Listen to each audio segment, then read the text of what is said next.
ভাঙড়ের বিধায়ক তাদের প্রত্যেককে ডেকেছে, কথা বলেছি এবং এটাও বলেছি 13 জনের পরিবারের সাথে আমি কথা বলেছি। আপনাদের জানিয়ে রাখি, অল আউট কেন খেলবো বলছি বুঝতে পারছেন না?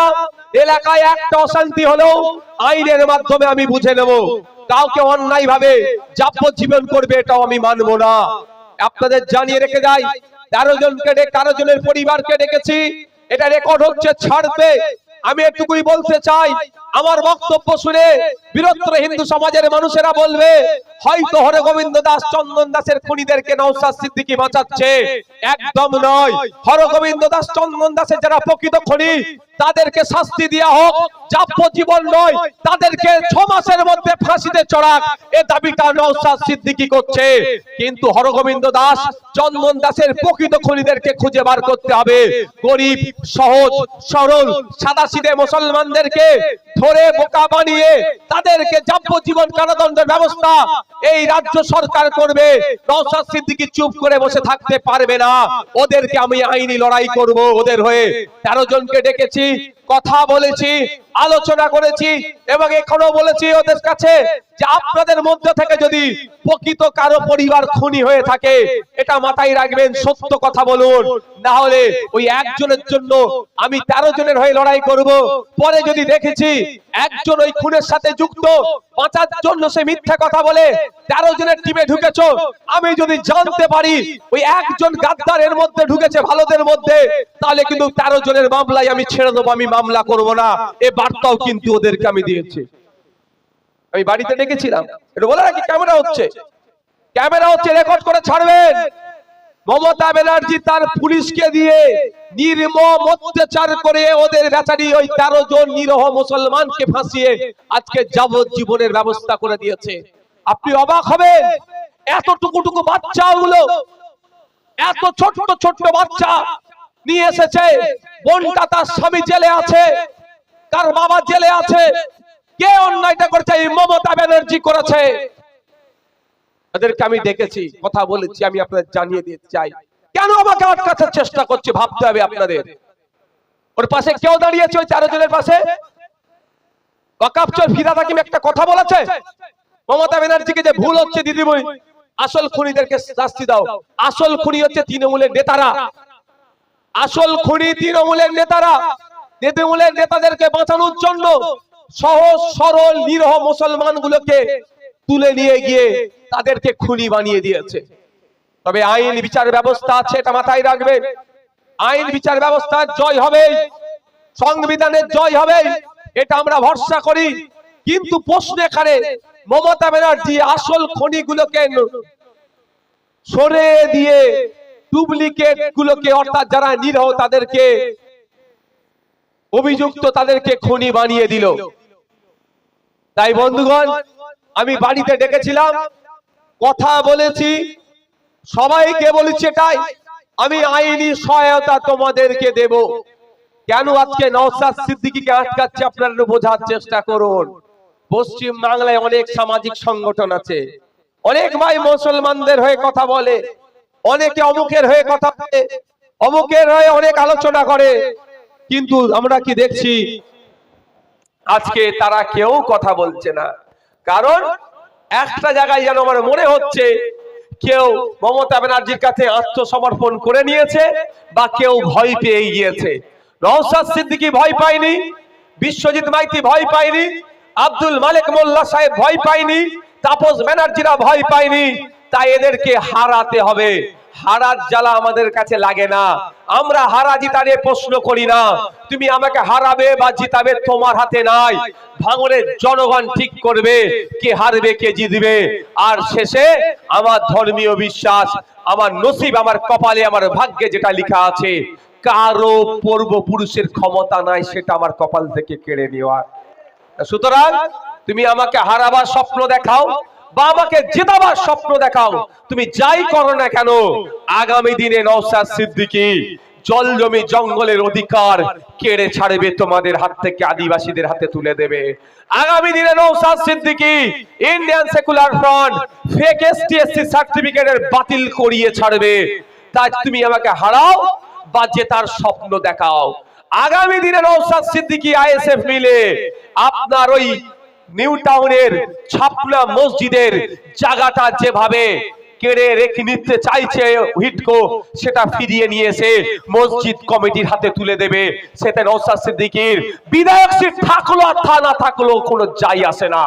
তা আবার জানিয়ে দিতে চাই, যে নিরহ মানুষগুলোকে খুনের আসামি বানিয়েছে ওই মানুষগুলোকে জেল থেকে মুক্ত করে মালা পরিয়ে ওদের বাড়িতে নওশাদ সিদ্দিকী পৌঁছে দেবে।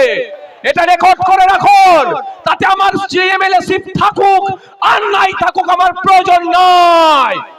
আগামী দিনে ওই ক্যামাক স্ট্রিটের ওয়াকফ সম্পত্তি উদ্ধার করে ওয়াকফ বোর্ডের হাতে তুলে দেওয়া হবে। ফিরহাদ হাকিম ওয়াকফ চোর, যে ওয়াকফ সম্পত্তি দখল করেছে উদ্ধার করে ওয়াকফ বোর্ডের হাতে তুলে দেওয়া হবে।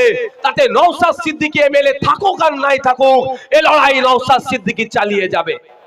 ওরা ভাবছে আমাকে ওদের সাথে কম্প্রোমাইজ করতে হবে। রাখ তোর কম্প্রোমাইজ, ওরা তো এই জন্য করছে। কেন আমাকে বলছে বুঝতে পারছেন না? ওরা বলবে সিটটা ছেড়ে দিচ্ছি, বুঝতে পারছো কি বলছি? ও আমি ভাই হবে না, দানে আমি চলবো না। ভালো লাগলে ভোট দেবে, না লাগলে দেবেন না, আমি বারবার কেন বলি। কিন্তু আমার লড়াইটা কোথায় বুঝতে হবে, আইএসএফ এর লড়াইটা কোথায় বুঝতে।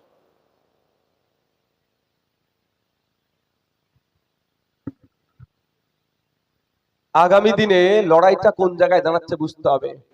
যতদিন না পর্যন্ত শিকারী মোড়া পরিবার নাই পাচ্ছে আমরা লড়াই চালিয়ে যাব। তাতে নওশাদ সিদ্দিকী এমএলএ এমপি পঞ্চায়েতের মেম্বার হোক না হোক সেটা দেখবার প্রয়োজন নাই।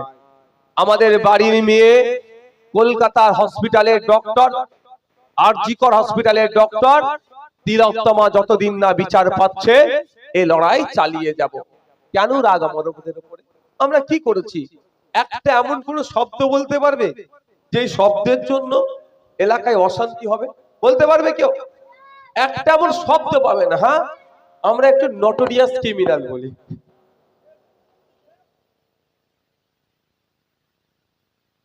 এইটাতে অনেকের রাগ হয়ে যায়। আরে আমার গল্প, আমি আমার কথা বলেছি নাকি?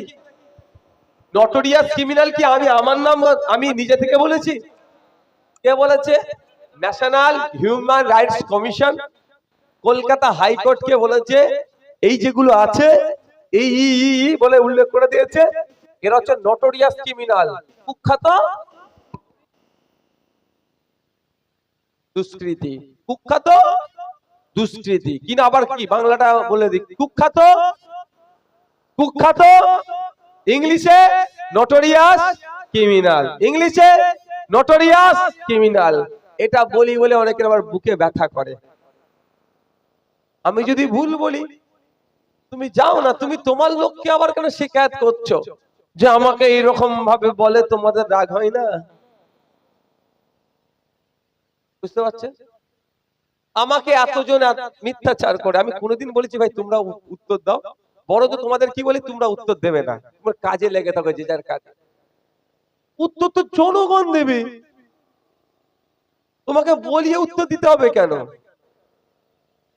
আর একটা কথা, যদি আপনাকে যদি অন্যায় ভাবে নটোরিয়াস ক্রিমিনাল বলে, কোর্টে চলে যান।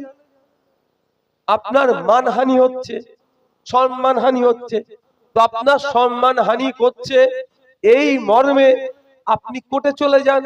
কোর্টে গিয়ে একটা মানহানির মামলা করে দেন, কাজ শেষ হয়ে যাবে। সেটা করছে না কেন? কোর্টে গেলে বুক ফুলিয়ে যাবে, আইনের চড় খেয়ে মুখ ফুলিয়ে বাড়ি আসবে। বন্ধুগণ, আমি আপনাদের কাছে অনুরোধ করব, সব মাথা থেকে সরিয়ে দিয়ে লক্ষ্য একটাই, মানুষের পাশে থাকতে হবে আমাদের। মানুষ আজকে বিভ্রান্ত, মানুষ আজকে চিন্তিত, মানুষকে আজকে আমাকে পরিষেবা দিতে হবে, এই লক্ষ্য আমাদের মাথায় আনতে হবে। এটা মাথায় থাকবে তো? সব মাথা থেকে সরিয়ে দিন। কে জিতবে কে হারবে দেখার দরকার নেই আমার। একটা মানুষ অসুস্থ, রক্তের প্রয়োজন হয়েছে, ও আমাকে ভোট দেবে কি দেবে না আপনি অঙ্ক কষতে যাবেন না। ও তৃণমূলের অ্যাক্টিভ কর্মী, আপনি অঙ্ক কষবেন না। ওরা গত নির্বাচনে আমাদের বুথ দখল করে আমাদেরকে ভোট দিতে দেয়নি, এই অঙ্ক আপনি কষতে যাবেন না। ওর রক্তের প্রয়োজন হয়েছে, অ্যারেঞ্জমেন্ট করে দিন, না হলে আপনি নিজে গিয়ে বেডে ওর রক্তের ব্যবস্থা করে দেন। এটা আপনাকে দায়িত্ব নিতে হবে। স্কুলে বাচ্চাগুলো যাচ্ছে, টিচার নাই, স্কুলে কিভাবে টিচার আসবে তার জন্য ঐক্যবদ্ধ হন।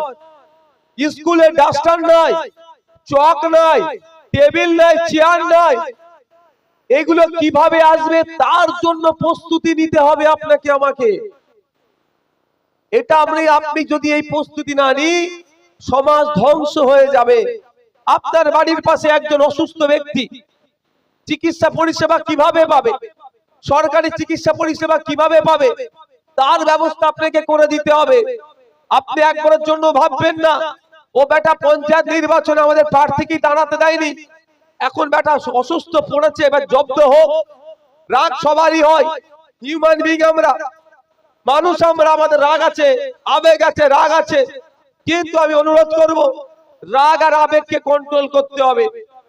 কিচ্ছু করার নেই, ও ভুল করেছে, আপনার বুথ দখল করে নিয়েছিল, প্রার্থী দিতে দেয়নি, কিন্তু সে অসুস্থ, আপনিও কি তার মতো ভুল করবেন? ও ভুল উত্তম হলে কি আপনি অদম হবে? অদম হলে কি আপনি উত্তম হবেন না? আপনাকে তো উত্তম হতে হবে। ও অদম বলে ভুল কাজ করেছে, আপনি তার জবাবটা কাজের মাধ্যমে দেবেন। আপনার কি হবে? পরিষেবার মাধ্যমে জবাব দিতে হবে।